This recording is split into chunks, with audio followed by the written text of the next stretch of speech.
আমার পিছনে যে নদীটি দেখতে পাচ্ছেন এটা হচ্ছে গাজীপুরের তুরাগ নদী।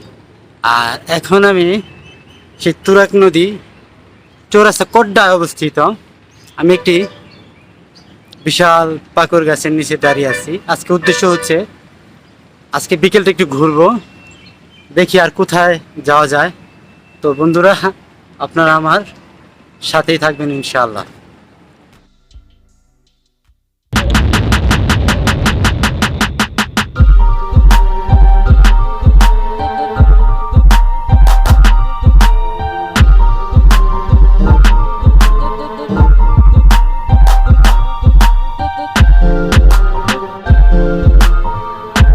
ঘুরতে ঘুরতে চলে এসেছি গাজীপুর জয়দেবপুর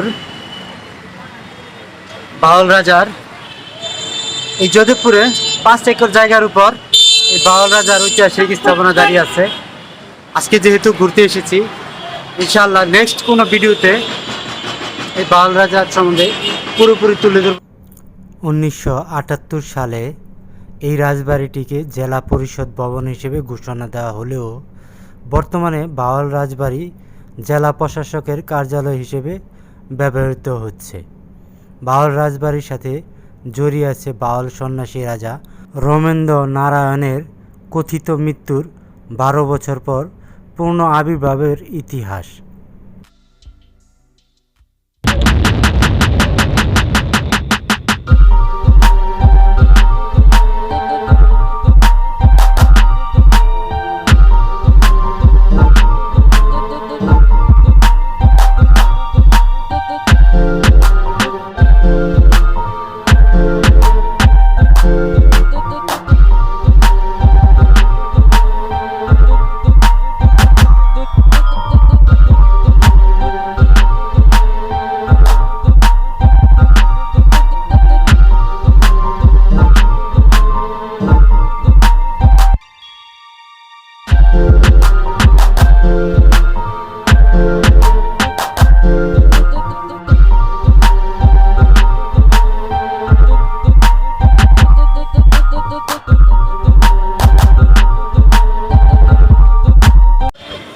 অনেক ঘোরাঘুরি করে অবশেষে সে রাজবাড়ির মাঠের পাশেই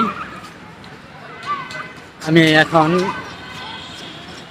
শহীদ মিনারের এখানে ঘুরতেছি। দৃশ্যটা সন্ধ্যার পর ভালোই, খুব সুন্দর লাগতেছে, অসাম একটি দৃশ্য।